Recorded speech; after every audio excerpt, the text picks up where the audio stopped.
I found out Hawaii environmental advocates are already preparing to go to court, while some in Hawaii's congressional delegation aim to block the changes. The U.S. Department of the Interior said this week it's changing how the nearly 50-year-old Endangered Species Act is enforced. A cost-benefit analysis will now go into deciding whether a species should be saved, and anything classified as threatened will be stripped of protections that currently mirror endangered species. We'll ensure that ESA implementation is more clear and consistent across agencies. I cannot stress enough that a more efficiently implemented act is more effective. But we've found out legal and congressional challenges from Hawaii are already being teed up to challenge the new rules.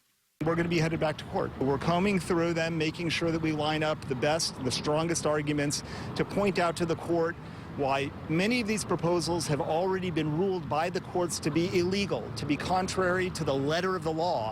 Hawaii's congressional delegation aims to take on the changes from another angle. The Trump administration, they don't have the power to overrule the will of Congress. They can't change the law. The quicker we can get them off the books, the better it's going to be for Hawaii's more than 500 endangered and threatened species. We are the endangered species capital of the nation, and if we don't protect our natural heritage here, we're going to lose it forever. Some of the biggest risks are to plants and animals that are troubled but have not yet been classified as endangered, hanging on by a thread as threatened classifications.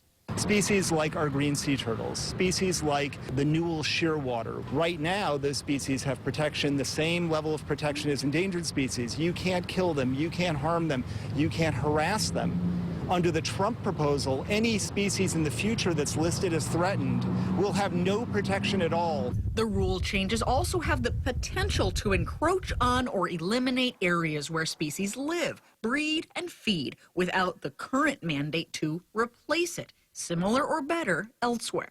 Basically, you could destroy any portion of this essential recovery habitat. Let's say our beaches, which are threatened by climate change and rising ocean levels. That harms our monk seals, which need those beaches to pull up on to have their pups. It harms our threatened and endangered sea turtles, which need those beaches to lay their eggs. As for impacts on situations where growth and development collide with environmental concerns, the new rules would let economics play a role. Whether a species is endangered or threatened is a scientific decision. It's based on the science, not based on economics, not based on a popularity contest. Once you start throwing the dollars and cents around, you create a whole different way of looking at protecting species where, they're on the auction block, and how much do you care about it to save it?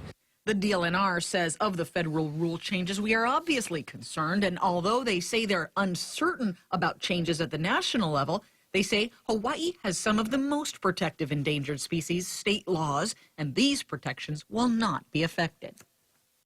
And I'll follow up on the status of any legal action and what tactics Congress takes to try to reverse the administration's rule changes. Back to you. Thanks, Gina. The new rules at the federal level come just as critical environmental reviews in Hawaii are underway that affect Hawaii's endangered native bats.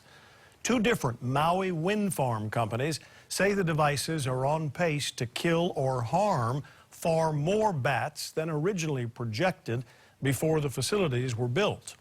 They're each seeking to raise the allowable kill limit 4 and 5 times above the state-approved level. The windmill companies say they still plan mitigation efforts and don't anticipate adverse impacts to the species, and even that they'll provide a net benefit to the species.